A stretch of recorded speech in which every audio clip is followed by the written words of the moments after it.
Good morning, fellow ruminators. Welcome back to another session, Rumination with Andrew. Thank you for joining and welcome back to another session as we attempt to discuss a very important topical matter.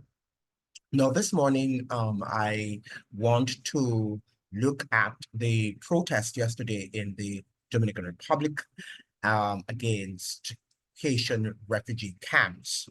And also an article I'd read from the Orinoco Tribune. That's the Orinoco Tribune, which we shall be looking at. And this article is titled, let me see here, yeah, it was written by Kevin Edmonds, and it is titled Caricom Regional Arm of the Core Group Sells Out Haiti Again. So this is also about Haiti.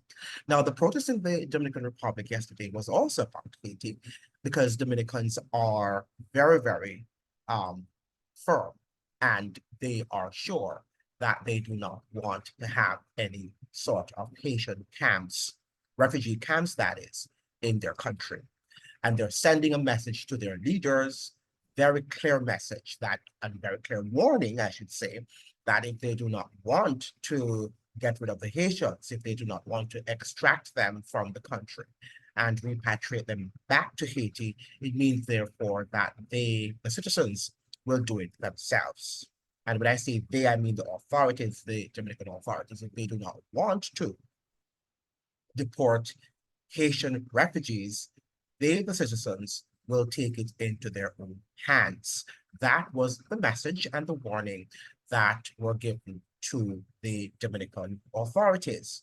Their major thrust of that protest action yesterday in Santo Domingo was that, the UN, they are in opposition to the United Nations and its mandates about, refugees camps. Because, remember we read something some time ago, I think it was last week, right, in which the United Nations suggested that, other countries should accept Haitian refugees. And if they do not, it is going against human rights, right? Because they're suggesting that Haitians have a right to immigrate and to seek some form of refuge given the crisis that the country is currently undergoing. And that might be true to some extent. But the question that we've been asking on the show, on this channel, is why are they immigrating? And we know, since I'm sure that those of you are on this channel, you understand because I have done a series of lecture, right, in terms of giving you an understanding of what is happening in Haiti. Now, you have to also do your own homework. You have to do your own research. You've got to do your own reading. And some of you are, you have this aversion to reading and for yourselves, but you have to develop that sort of practice, that sort of habit of reading and questioning and not accepting the narratives that you're hearing on the mainstream media. So the Dominicans are clear that they do not want any Haitian refugee or any Haitian refugee camps in the Dominican Republic. They say ellos allá y nosotros aquí. They're saying that they should be in their country. Ellos means they, there, over there, allá. Allá means over there, because remember now that the Dominican Republic and Haiti share one island. So when they say allá, they means that over there, yonder, right? And we here, nosotros, we here, and that means we on our own island. So Haiti has its own island, and the Dominican Republic has its own island, right? So we have two countries, right, living or sharing on the same soil. They're living on the same soil, land mass, right? But they're two distinct countries. I mean, this is one of the consequences of imperialism. So we understand that all these European countries, including the France and Spain, were vying for this territory, right? And as a result of that, they have left this mess here in terms of having two distinct islands on one land mass. And it's creating a lot of problems. Now, we know that the problem would not have been if Haiti was thriving as the DR is currently thriving economically. But the DR is thriving economically while Haiti is lagging way behind, right? And that is the problem. And the crisis has only compounded the situation there in Haiti, something that we have to think about and we have to reflect on.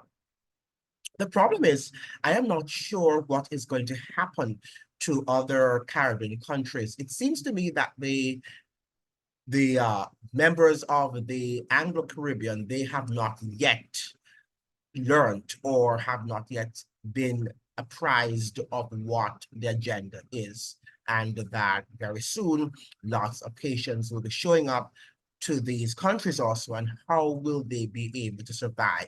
Because they're already not surviving very well. You know, if we look at what is happening in Jamaica, we look at what is happening all over the Caribbean region. People are complaining even as far as Trinidad, where you have, or you used to have, you know, lucrative oil revenues. Now we're seeing where citizens are complaining that things are not going well there. In the Cayman Islands yesterday, I saw also on, was it on TikTok or on YouTube, where people were protesting. Citizens of Cayman, the Cayman Islands, were protesting yesterday against the exorbitant food prices. So we see worldwide, citizens are not happy with the state of their economies.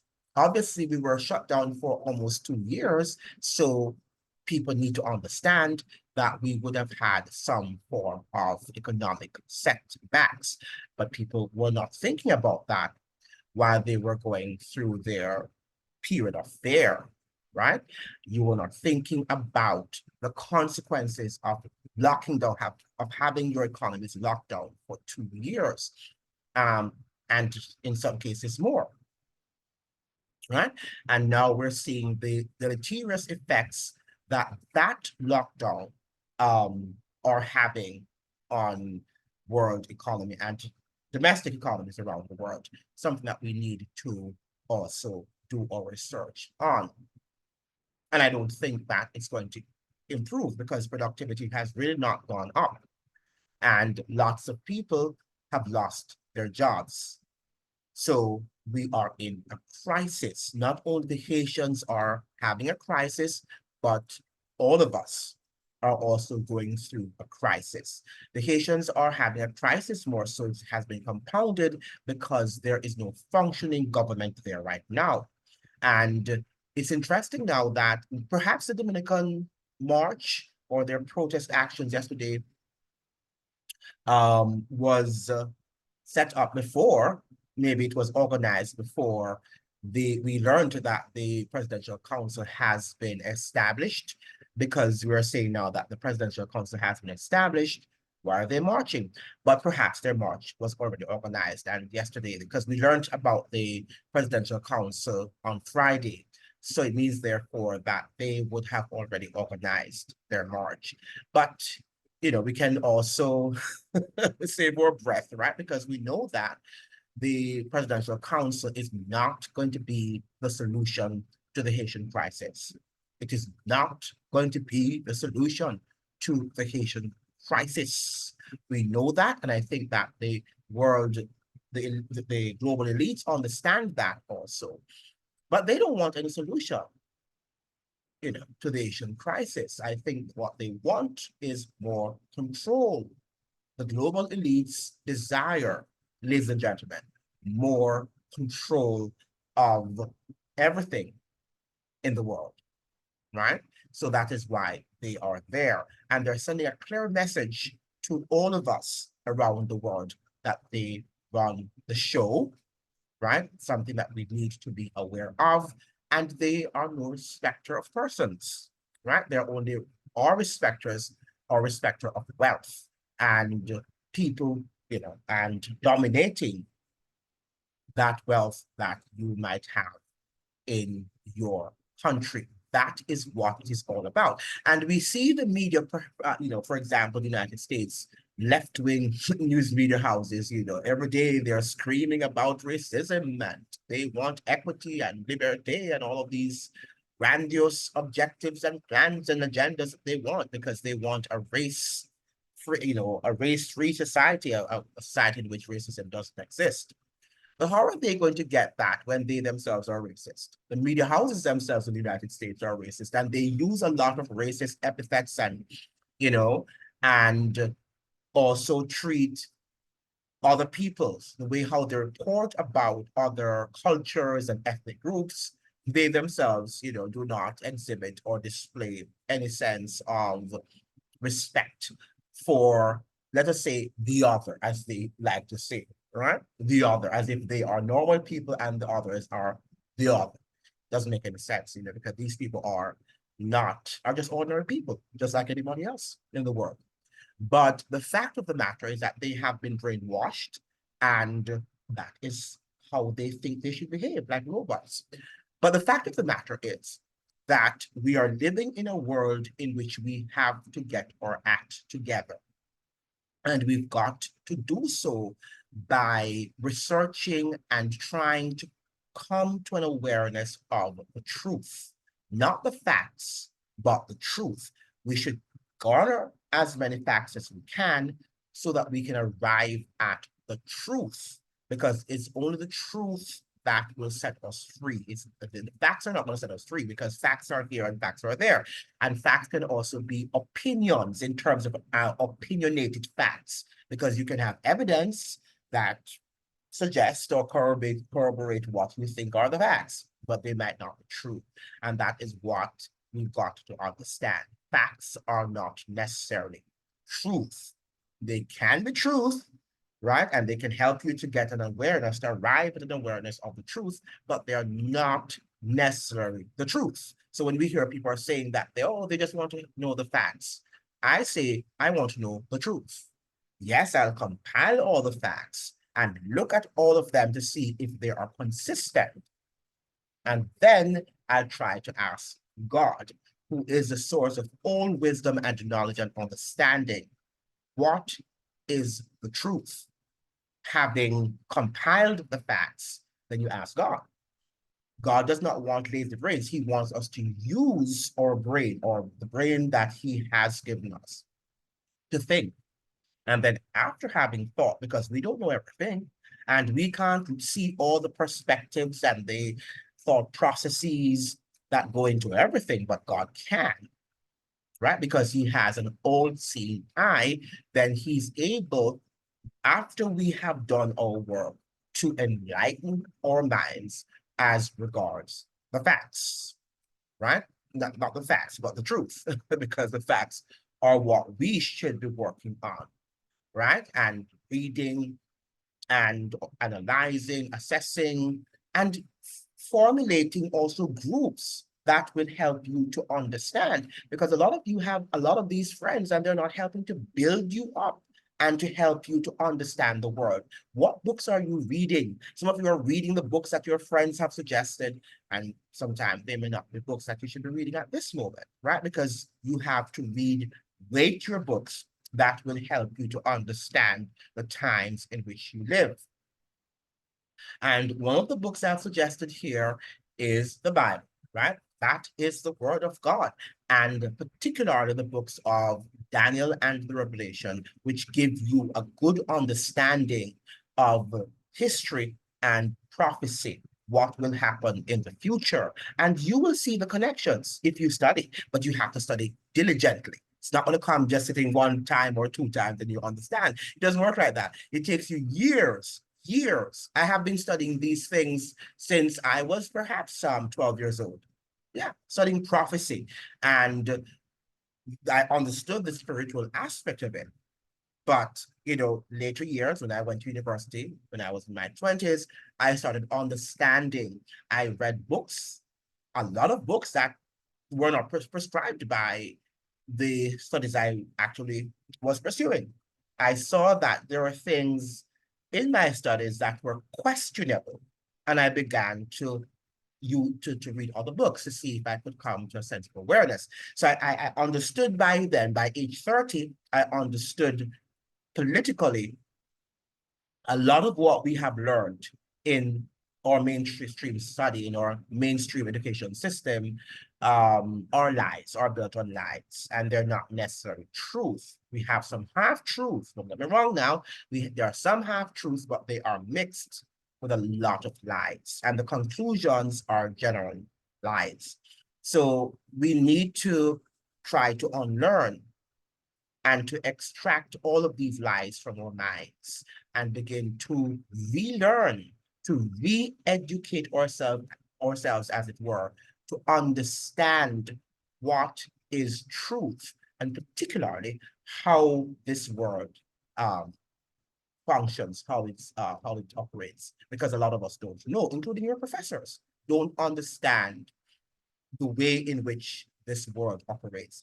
And I think the level of education where people specialize in this one area and saying that I'm a language teacher, I am a scientist, I am a, it has destroyed what education should be all about. It has destroyed the intellectual curiosity, because our brains should be developed. God gave us two sides of the brain, right? We have the left side and we have the right side of the brain. And we know that they are connected to different skills, right? So we need to be able to, if we want to be rounded individuals, to develop both sides of our brains. And that is why many people can't think, because they think that because they do not study politics, they should not read about politics, or they do not study languages and cultures, they should not read about it, or you don't do math, so you should not take up a math book and, tackle some math problems some of these, some of the days.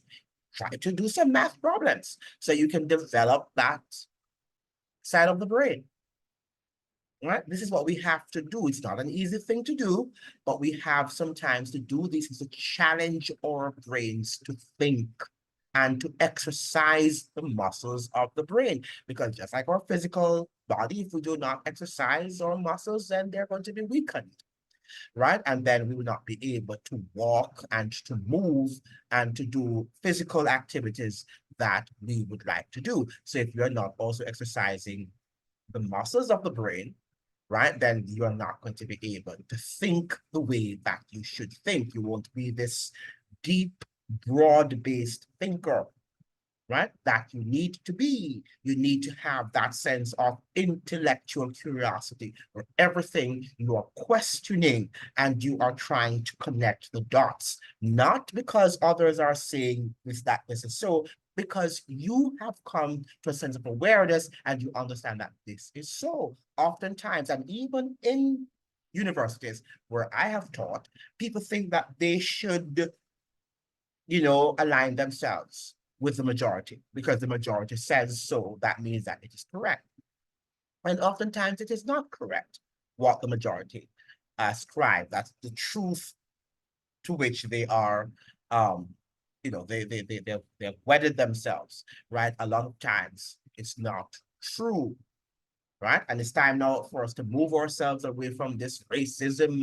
And I'm not suggesting here that there are not some racial understandings that we should be aware of, but we can't really have these things dominating our conversations. There are more things that we need to delve into. We need to talk about humanity, because at the end of the day, we're all humans, and the empire does not respect races and ethnic groups. The empire is just there to dominate. And I don't mean that, right? To dominate. That is what the empire is all about. Just domination. And the empire will kill anyone, whether they're white, if you think you're white, or black, or if you think you're black or yellow. They will kill you. They don't respect any sort of people who decide to stand up to their imperial structures and their imperial quest, the full spectrum dominance. And that's a book that I also recommend that you read, Full Spectrum Dominance by F. Williams Engdahl, right? A very, very brilliant writer. And he has, written that book. And I think that it has divulged and given me a lot of insights into what the United States and its global quest for full spectrum dominance is all about. I also suggest that you read this book by Chalmers Johnson, The Sorrows of Empire, right? Very important book that you should go to your bookstores. Well, some of you don't have bookstores, but you can buy on Amazon, right? You love your Amazon, even though Amazon is amassing a lot of wealth that will be used to abuse you and to exploit you. And they're already exploiting their workers, right? But that's what you like. We like to build up these people who are about or exploiting us, and they're connected to the same military empire. But people say, if I don't buy from Amazon, where? Where will I buy the book, or where will I buy whatever product you need? But you have to now come to a sense of awareness. And sometimes, because we know that these people are aligned with some things, we just have to hit them where it will hit them and where they will feel it, and it's in their pockets. But we have not yet disciplined ourselves, right, to understand that there are people that we're speaking against, and yes, to economically, we support them. Some of us work for them, we buy lots of things from them, and we are building up that empire, right? And then we, behind the scenes, we're saying we don't like them, and these people are racist. Yeah, and so the most racist people are these people that you are supporting economically, but yet still, because you're so tethered to this ideology of racism, you're against racism. But guess what? You're supporting racist activities by supporting economically a lot of these large corporations. Something that you need to think about, right? And the entire educational system, really, particularly in the United States, is built on that hypocrisy, right? People who behave on one hand, and they will intimate and they will assert a certain type of ideology, but they don't believe in what they say, right? It's just an ideology. It is just an ideology, something that you need to understand. Now, Chalmers Johnson, in chapter 6 of The Sorrows of Empire, the chapter 6 is entitled The Empire of Bases. And he talks about, here on page 151, here is what Chalmers. During the Cold War, standard military doctrine held that overseas bases had 4 missions. They were to project conventional military power into areas of concern to the United States, prepare, if necessary, for a nuclear war, serve as tripwires, guaranteeing an American response to an attack, particularly in divided hotspots like Germany and South Korea, and function as symbols of American power. Since the end of the Cold War, the United States has been engaged in a continuous search for new justifications for its ever-expanding base structure, from humanitarian intervention to disarming Iraq. So after the Cold War, the United States was searching for expanding, reasons for expanding its military bases. So the Cold War did not really end. All right, we could say the first phase of the Cold War ended, but it never ended. It continued even after the dissolution of the Soviet Union. Something that you and I need to understand and to keep in mind, right? Not to think that the Cold War was over and we're in this world of peace, because that is not true. That is what we were told and are still being told in school, I'm sure, but that is not true. Something that we need to understand. And that's another fact. You will say it's fact, right? The Cold War has ended. Can't you see that? But you have to delve into other matters. And because many people do not want to think, then let them think, and let them think that they are in their world of facts. But you want to be connected and to align yourselves with the word of truth. Now, this is what Chalmers is saying in the other paragraph. I believe that today 5 post-Cold War missions have replaced the 4 older ones, maintaining absolute military preponderance over the rest of the world. So the United States want to maintain full or absolute military preponderance over the rest of the world, a task that includes imperial policing to ensure that no part of the empire slips the leash. So the United States wants to control the entire world. We talk about that. We talked about that in full spectrum dominance. That is what the book is all about. And the more you read, the more books you read on the American Empire, and I've read a lot of books on the American Empire, and there are lots of authors out there. Just go and Google it. You can Michael Parenti, the same Chalmers Johnson, you have the same F. Williams Endor, and you just have a plethora of other people who have written about the U.S. military empire. One of the things that really gave me a full understanding of the U.S. military empire is the book, The Great Controversy by Ellen G. White. That book, which was written in the 19th century, showcases and gives you an in-depth understanding of what the United States' future will be, right to the coming of our Lord and Savior Jesus Christ. So that book gave me a very good foundation in what the US is all about. Now, that for a lot of, for all intents and purposes, that book, for all intents and purposes, is very spiritual, deep spiritual insight. What God wants you and I to do now is to gather the political insight, the political economic insights into how this, because we learned in Revelation 13 that the image to the beast, which is the United States of America, because the beast power represents the Vatican papacy, the Roman Catholic papacy, right? We have been through this, and I'm sure that you need to also to go and do your research on yourself. That all the Protestants, all the people who were against the Roman Catholic papacy, and they call themselves Protestants, right? They knew the Methodists, the Baptists, the Anglicans were really Catholics too, because they only separated because of the British king and his wanting to divorce. But the fact of the matter is that most of these, the Baptists, the Anglicans, the Presbyterians, these people understood that the beast of Revelation 13, that beast power was the Roman Catholic papacy. And they studied it.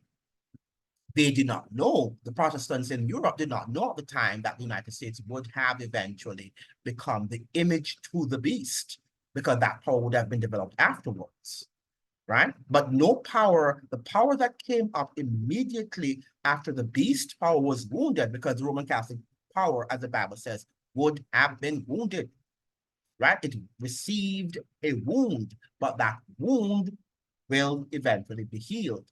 Now, we know about the French Revolution, and that revolution caused a wounding to the Roman Catholic papacy in terms of its political maneuverings in the world. Because remember now that the Roman Catholic papacy is a religio-political power. It is an empire, right? It is a monarchy, because that is why they literally worship the Pope and the priests that preside over these different local churches. Now, we have here, let me not digress too much. So we have here that eavesdropping on the communications of citizens. So the purpose of these military bases is, one, is to ensure that no other leader or world power dominates the United States, be it France, Britain, Germany, any of these, right? So when the United States says allies, remember though it was Henry Kissinger says that it is fatal to, was it that it is fatal to, I don't want to, yeah, it is fatal to be an American ally, but yeah, I think I need to get that patience. But he said something to that effect that, it's one thing to be an American enemy, might be fatal, but something about being American ally is even worse than, yeah. I have forgotten that quote. So eavesdropping on the communications of citizens, allies, and enemies alike, often apparently just to demonstrate that no realm of privacy is impervious to the technological capabilities of our government. So the United States eavesdrop also on American citizens. So when you hear about, wow, what's that's happening in the United States and the NSA is eavesdropping, already Chalmers Johnson was saying this from 2004 when the book was published. I think it was written in 2003 and published in 2004. Chalmers Johnson was saying already the United States was already eavesdropping on American citizens, right? And when you hear your media houses now, fast forward to 2024, screaming and carrying on and having all these debates, it means nothing because it's already on the books and you cannot turn back the hands of time. Attempting to control as many sources of petroleum as possible. All right, so we hear about now a war that is going to be waged with Iran, both to service America's insatiable demand for fossil fuels and to use that control as a bargaining chip with even more oil-dependent regions, right? So the United States wants to control all these petroleum nations as much as she can, providing work and income for the military-industrial complex, as for example, in the exorbitant profits of Halliburton has extracted for building and operating camps, Bond Steel, and Monteith, and ensuring that members of the military and their families live comfortably and are well entertained while serving abroad. Now, this is what Chalmers continues to say, and you need to listen. No one of these goals, or even all of them together, however, can entirely explain our expanding empire of bases. All right. So when you hear the war in Iran or in Iraq, the United States is expanding its bases. And don't be fooled when you hear the United States got out of Iraq, because the bases are still there, and they will not close those bases down. When they come out, as you think, they don't come out fully, right? Partially, you might see some soldiers coming out, but the bases remains. It means, therefore, that there are still soldiers on the ground if these bases are still there. So you cannot be fooled, and many of you are easily fooled when you hear that this war has ended and we're moving on. It doesn't work like that. But if you understand the history, if you understand political science, then you would not think that way. But many of you think that way because you listen to the MSNBCs and the CNNs, and these are your major sources of information. Other than those, you don't have a world. You don't live. You're not alive, right? You live like robots. How can you listen to MSNBC and CNN and the Foxes and think that these people are divulging the news to you? How can you do that? But many of you still sit there and do so. There is something else at work, which Chalmers here is intimating, which I believe is the post-Cold War discovery of immense power, rationalized by the self-glorifying conclusion that because we have it, we deserve to have it, right? So because you have this power, it means that you deserve the power, right? Not humbling yourself and understanding that God is the one who gave that power to use it within discretion.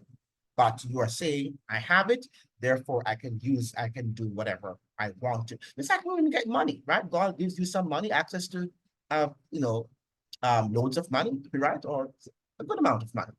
And you decide to use it and to squander it and to do some crazy stuff. That is what the empire does. And who doesn't do that? Many of us do that, right? We're guilty of that. When we have access to money, we think that we are demigods, right? The only truly common elements in the totality of America's foreign bases are imperialism and militarism, an impulse on the part of our elites to dominate other peoples largely because we have the power to do so, followed by the strategic reasoning that in order to defend these newly acquired outposts and control the regions they are in, we must expand the areas under our control, which with still more bases, right? To maintain its empire, the Pentagon must constantly invent new reasons for keeping in our hands as many bases as possible long after the wars and crises that led to their creation have evaporated. So the United States continues to push wars, because that is how it is going to maintain its bases, right? That is how it's going to maintain its empire. It has to have wars. It has to contrive. It has to manufacture wars. Because without wars, you can't have an empire. That is what it is all about. And you sit there and you listen to the justification that the media houses give to you because you want to be deceived. You love to be deceived, right? You don't like to hear the truth. And that's what the Bible says. And the truth shall set you free. And you shall know the truth, and the truth shall set you free. Right? You know, it's you have to have the truth before you can really think critically, right? So the critical thinking skills allow you to arrive at the truth. And in so doing, you have to ask a lot of questions. You've got to ask tough and hard questions, even when people are annoyed at your questions. And many people, and I try to relieve myself of people who do not want to align themselves with truth because they're not going to help to build you. They're just going to weigh there on your back and you're not going to be able to move. You want to move fast and to learn as many truths as you can. But when people are there and they're distracting you in terms of saying other things that are not even, they don't matter.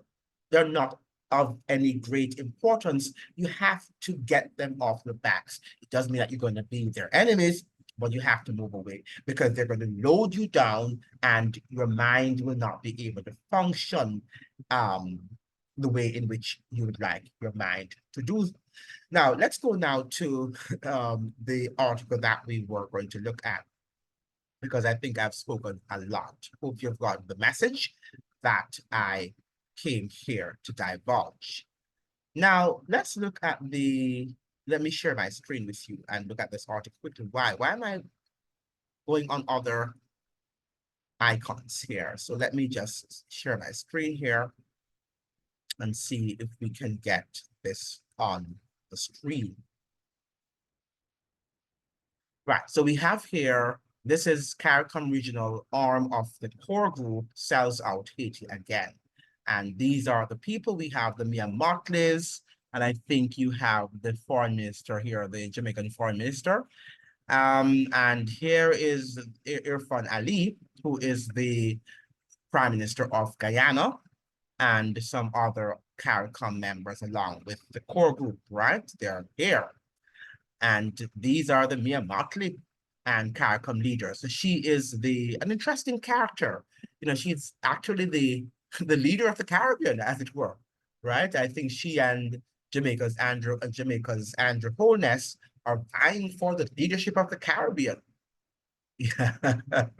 Jamaica was once known to have been the leader of the Caribbean, of CARICOM, even though they rotate their leadership, ever so often. But Jamaica had this sort of defined foreign policy. And I think that happened as a result of Michael Manley and his democratic socialism of the 1970s. But we have lost that. Jamaicans have lost that leadership capacity in the Caribbean. And I think that Mia Motley is filling that void. Now, who is she though? Who is Mia Motley? That's the question you need to ask yourself, and you need to go and delve into this personality. One of these days, I'm going to try to, bring you to a sense of awareness of who this woman is, right? Because you have to look at people's association. Just don't look at what they say, their actions, their people with whom they associate, organizations with with which they're also aligned. You've got also to look at these factors before you can understand who the metal of the man or woman is. So the writer here is saying, don't be fooled by the progressive rhetoric of the leaders of the Caribbean community, CARICOM. What they're doing in Haiti is shamelessly serving the interest of U.S. empire. And I can't say anything against what he has just said. It is true. One can be forgiven for, let me take this thing here. Can I put it up here so that I can see properly? One can be forgiven for being confused about the situation unfolding in Haiti with all of the moving parts inside the country and outside the Caricom construction of a transitional presidential council and the looming Kenyan-led and US-run military intervention. This is not an accident. It is carefully crafted. It's a carefully crafted distraction, right? That's what he's saying, and it's true. It is a carefully crafted distraction because their main purpose is to get those Kenyan-led military force, international military force, on the grounds of Haiti to kill and to steal and to plunder. A great deal of effort has been spent to make it appear that the process underway in Haiti is a result of Haitian-led initiatives spearheaded by regional allies in Caricom out of genuine concern for Haiti and its people. But it's not true. Upon a basic review of the facts, however, it becomes clear that Caricom is, once again, working in the service of the US empire. Barbados Prime Minister Mia Mottley and Guyana President Irfan Ali are providing cover for the US, taking charge of the Transitional Council and attempting to make it appear as the independent CARICOM initiative and not the latest iteration of core group rule in Haiti. Now, one of these days, I'll do a brief video on who is the core group or what countries comprise this group, because we often talk about the core group. I'm not sure, but I think he's going to explain what the core group is comprised of here. For those unfamiliar, the core group is an unelected imperial body that has taken upon itself to determine the path of Haiti's political and economic trajectory since the 2004 coup against democratically elected President John Bertrand Aristide. The core group is made up of representatives, from Brazil, Canada, France, Germany, Spain, the European Union, the United States, and the Organization of American States. So these are the countries and organizations that comprise the core group: Brazil, Canada, France, Germany, Spain, the European Union, the United States, and the Organization of American States. A wide gamut of power structures, I should say. Within this grouping are a number of Caribbean states who are often overlooked and fly under the radar due to the heavy-handed presence of the United States and Canada in Haitian affairs. All right. So, we were told by Sir Ronald Saunders, that Canada is not so much involved in Haitian affairs, but they are involved. Canada has always been involved, particularly after the coup in 2004. So Sir Ronald Saunders needed to educate himself about that fact. After 20 years of repeated blunt force trauma at the hands of the core group's political interventions, a new strategy is being deployed in Haiti. Many observers are unfortunately fooled by Caribbean leaders like Mottley and Ali, who are branding themselves as radical with seemingly anti-colonial rhetorical sound bites. And by the way, that is what they do. The US elites and these global elites, they showcase these individuals who are really house slaves as these progressive forces, right? And they do make very important analyses, right? When you listen to Mia Mottley, you cannot but say this woman is eloquent and she's a brilliant woman and she does speak a lot of truth, right? But she mixes them with lots of deceptions, half-truths, distortions of truth, and that is how she plays the game. But not only her, that is how the educational system in general plays the game. So when you go to the US educational system and you're doing your PhD, that's what you're going to learn about equity and equality and, and gender, whatever, all of these wonderful agendas that the university has, and what we should be and the world should be, this utopic vision of the world that the university has. But do many of the professors believe in that utopia? No, they don't. And if you speak to them behind the scenes, and I've worked with many of them, shared offices with many of them, you'd see that they are not in any way aligned with those sort of ideologies, but they just teach them because it's a way of making money and also to publish because you either publish or you perish. And what you publish, the books that you write, doesn't necessarily mean that you believe in what you are writing, right? If it's going to help to promote you and to make you become, you know, somebody of importance, right? Because people like to be important, right? They like to have that sense of importance, and you see them on their emails and they're writing what organizations they're affiliated with, and they feel or they think that they're important. And many of them, don't even know what they're talking about. Now, however, their actions on Haiti reveal that they remain little more than imperial errand girls and boys. And he's right, they're just errand boys and girls.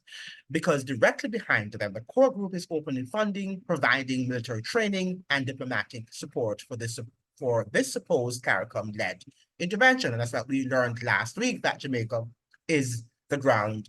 The Canadians have provided the training, or is providing the training, for soldiers on the ground in Jamaica from Belize, Jamaica, and the Bahamas, we learned last week. So who is providing those funding? We know that the US and Canada are providing those funds, and perhaps other forces. We don't know. Now, let's continue. Despite the spin that CARICOM is taking a progressive stance on Haiti to save it from another US-Canada-led intervention, the region has a very shameful record when it comes to dealing with both the Haitian government and the Haitian people.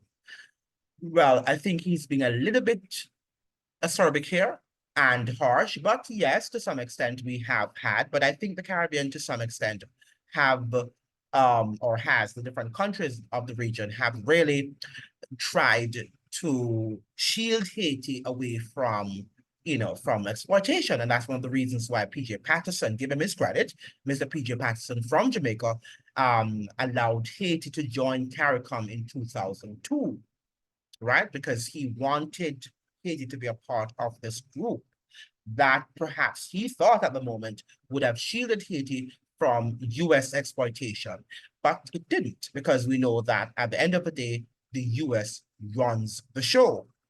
Across the Caribbean, Haiti and the Haitian people have been treated inhumanely, with anti-Haitian sentiment finding itself bolstered into official policy by the very same countries that now claim to be helping. That has some truth, and it has some amount of spurious claims, right? I don't think that, there are many Haitians, and there have been many Haitians in Jamaica, in the Bahamas, in other Caribbean territories, and they've lived there for centuries, for years, for decades. And they have found a safe spot, a safe place in these countries. However, we do know that these countries have been weakened, and you can't just have this sort of indiscriminate immigration policy where people just can come as they please. It has to be controlled, because if you don't have control over your borders, then you're going to have chaos.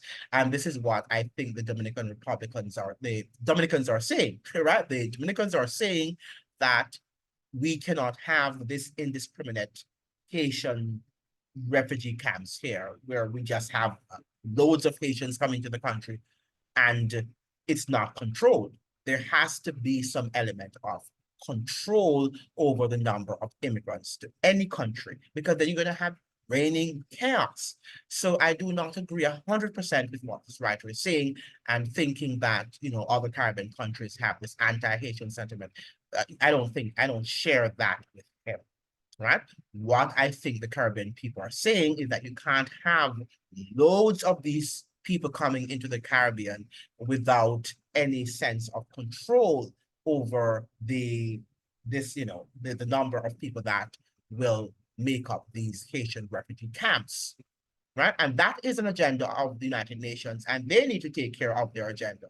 And in many cases, they are not even sponsoring these sort of Haitian refugee camps, right? Because it takes cash to care.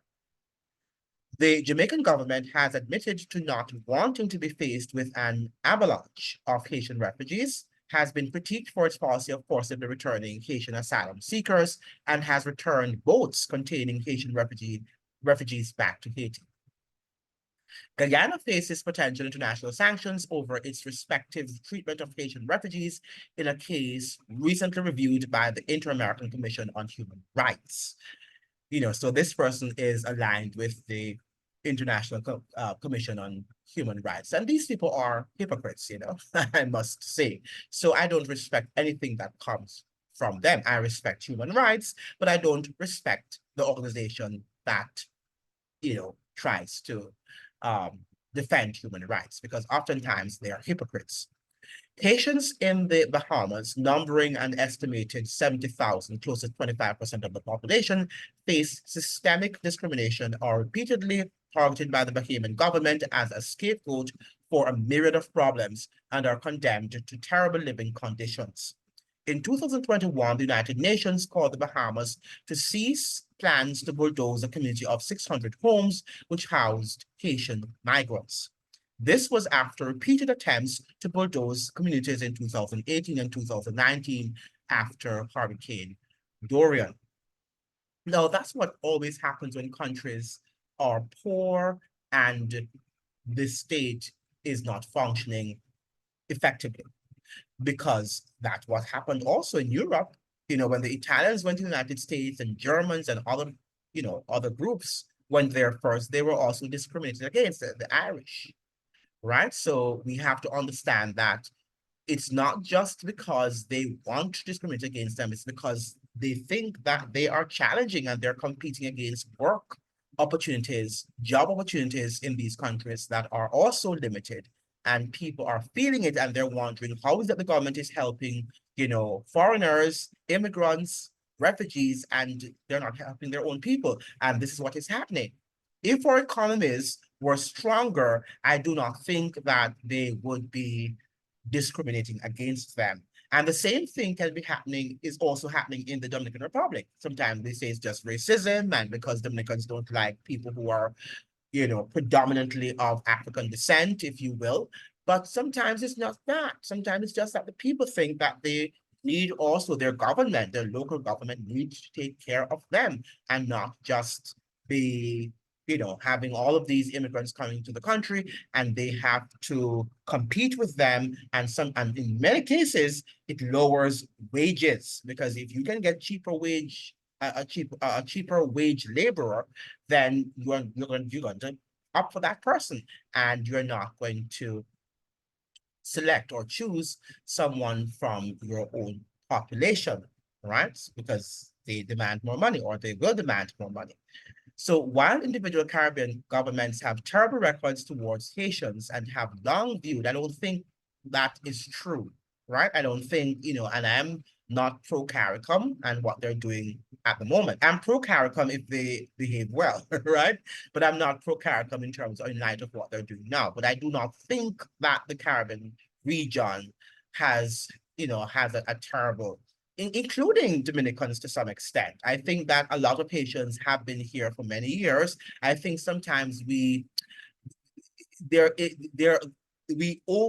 exaggerate, I should say, what we say about Dominicans' relationship or attitude to Haitians. I do think that the Dominican elites do not like them, right? But I think the ordinary Dominican citizen, whilst having some of that remnants of racism left over from the Dominican elites, tend to treat their Haitian brothers and sisters as other people, for the most part. Yes, when they do get into arguments, and it happens in all countries, including Jamaica, among Jamaicans too, when they get into arguments, then you hear about your color and your race and your economic standing, and it happens in the US and all of that stuff, right? So we curse and we carry on. But generally speaking, they tend to live in harmony.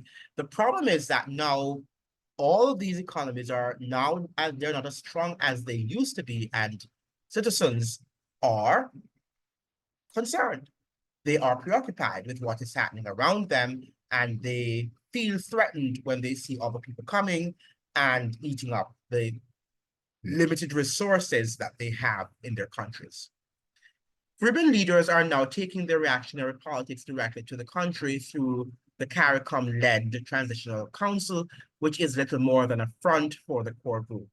A brief examination of the timeline of intervention helps to support this argument that Caricom is taking a leading role in legitimizing foreign intervention in Haiti, literally selling out Haiti for increased funding, while using the current political crisis in Haiti as a way to both improve their own political fortunes domestically, regionally, and internationally.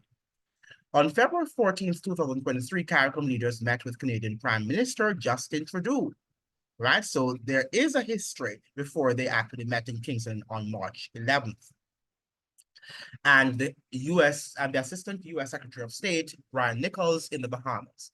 Bahamian Prime Minister Philip Davis remarked that, and I quote, "We do not have the resources to be able to deal with the Haiti problem over ourselves, and we do need outside help," which is true. I cannot knock him for saying that, because we do not have the resources to deal with the Haitian crisis.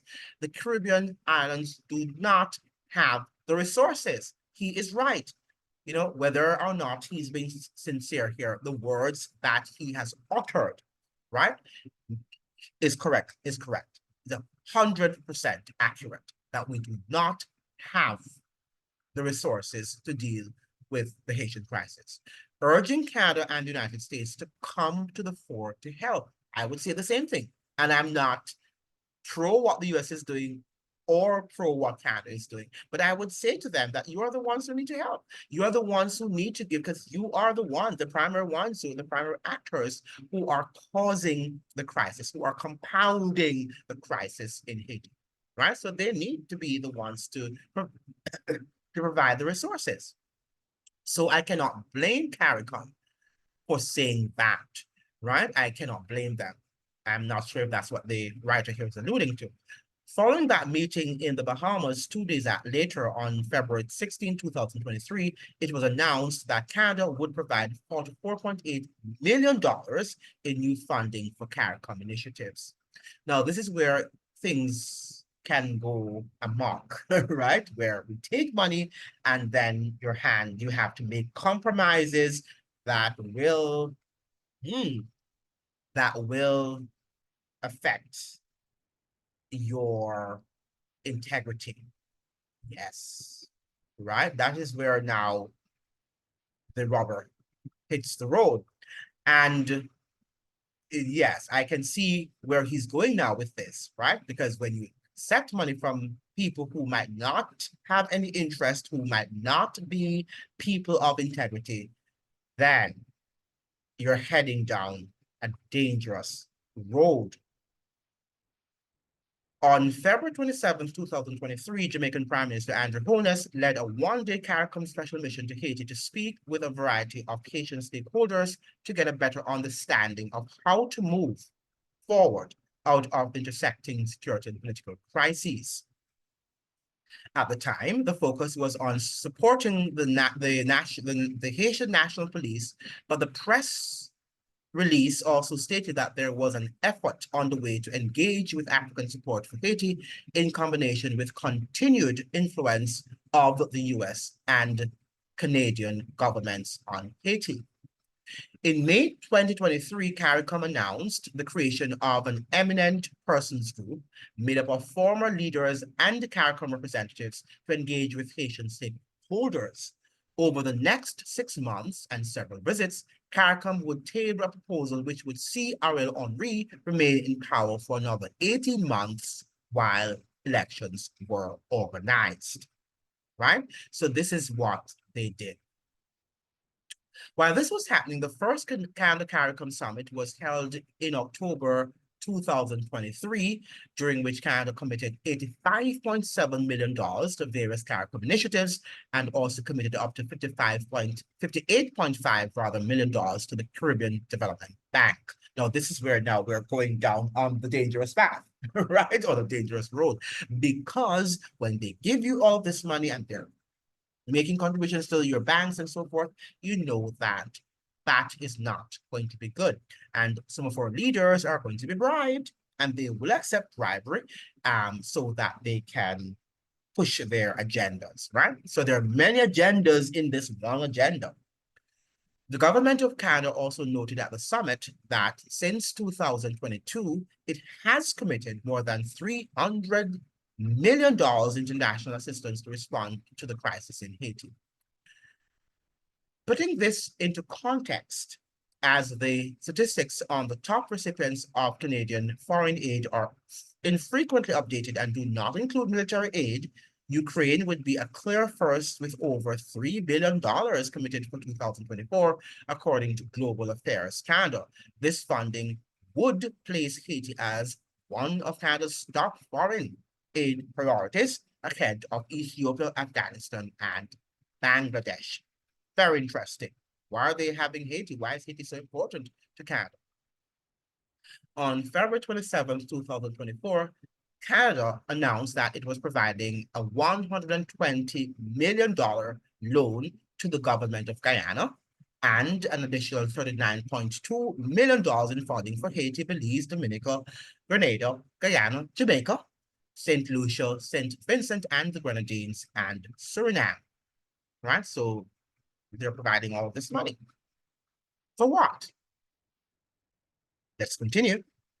On March 11th, 2024, Caricom heads of state met in person in Jamaica with representatives from Brazil, Canada, France, Mexico, United Nations, and the United States of America, with Haitian representatives handpicked by the US appearing by Zoom. So they were handpicked by the United States, these so-called Haitian representatives. Hope you're following. More importantly, the meeting began first with a closed-door discussion between Caricom and the core group members before Haitian participants were allowed to join. So you are having a meeting about a country, and the Haitian participants whom you actually invited, you actually handpicked, were left out of that Zoom meeting before the big meeting started. No, something is wrong with that. Besides an understanding of where power lies in this arrangement, the optics also confirm the functional exclusion of Haitian representatives. Given the gravity of the situation at this critical juncture in Haiti's history, one would have thought that more effort would have been made to ensure that there was at least one Haitian representative attending in person. That's what I would have thought. Right? I've asked this question on this show, and the fact of the matter is that there is no forthcoming response. And I don't think there will ever be any forthcoming response. May I also say and probably emphasize truthful response. There might be a response, maybe a response, but it might not be truthful. At the start of the meeting, Mia Motley outlined the criteria for the transitional leadership candidates. Look at what Mia Motley is going to say are the criteria or the conditions. 1, they cannot run in the next election.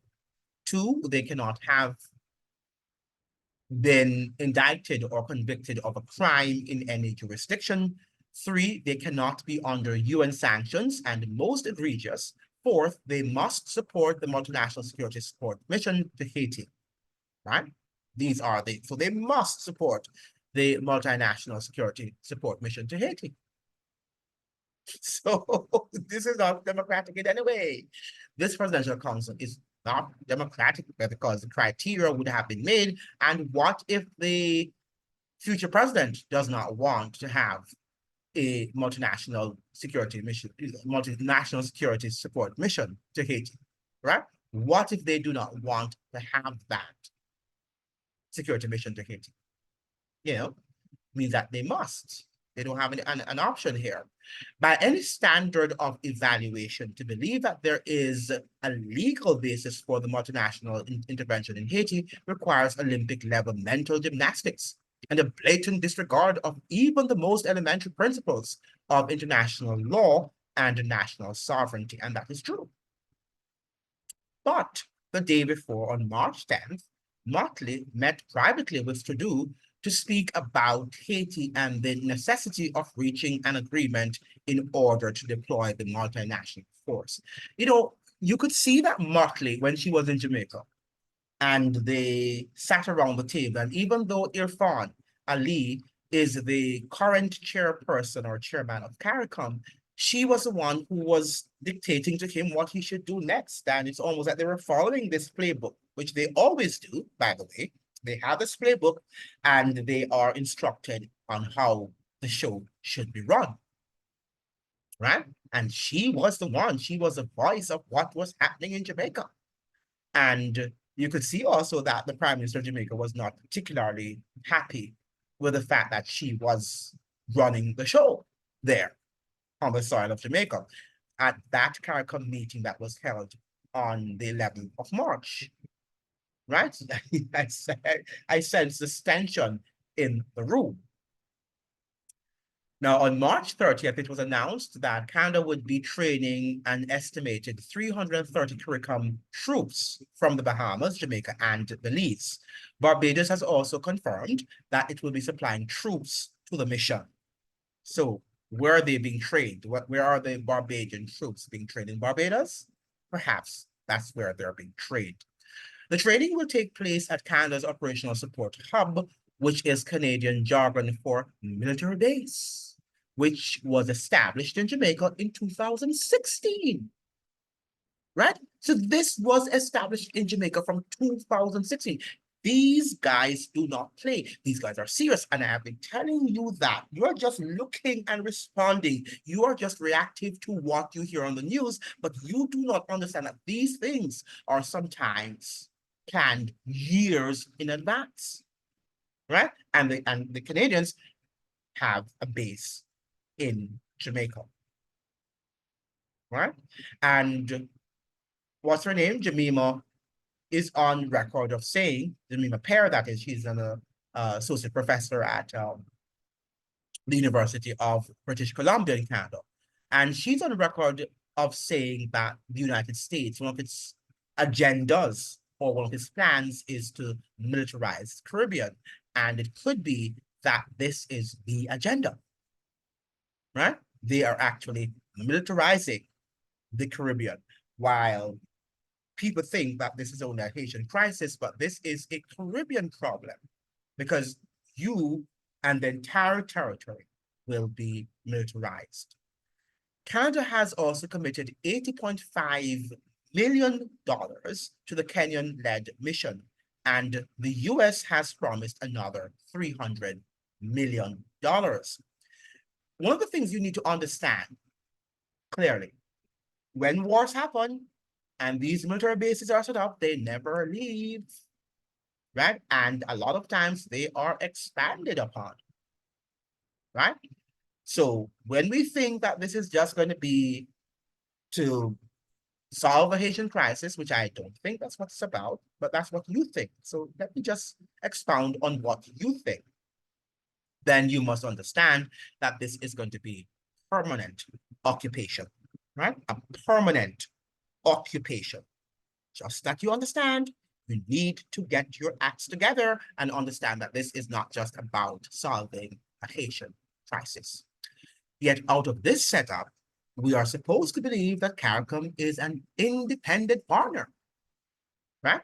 Caricom is not an independent actor, right? They are not by any stretch of the imagination. Let me wind down, it's coming. I've been talking too long. Previous interventions in Haiti show us that there are political prizes for those who work on behalf of US and Western imperialism, and that is true. For example, Brazil's 2004 controversial role leading the United Nations Stabilization Force in Haiti, that the MINUSTAH, was connected with its national ambitions to secure a permanent seat on the UN Security Council. That is why Lula da Silva did it. In this case, Mia Mottley, the darling of liberal circles, has her own UN aspirations. So we can see here the two aspirations.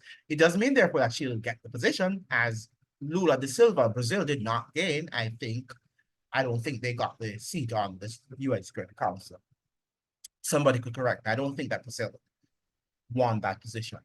While she has repeatedly referred to the Caribbean as a zone of peace amidst conflicts in the Ukraine, Gaza, and the border dispute between Venezuela and Guyana, she has no problem sending troops to Haiti. Absolutely no problem, because she's getting, the power that she wants. In September, and don't begin now to want to hit Myanmar, because some of us are also working for organizations and corporations that we know are damaging people and killing people around the world. We know that is what is happening, but we work for them nonetheless, right? So don't kill Myanmar right now, because many of you are sometimes worse than the Myanmars of the world.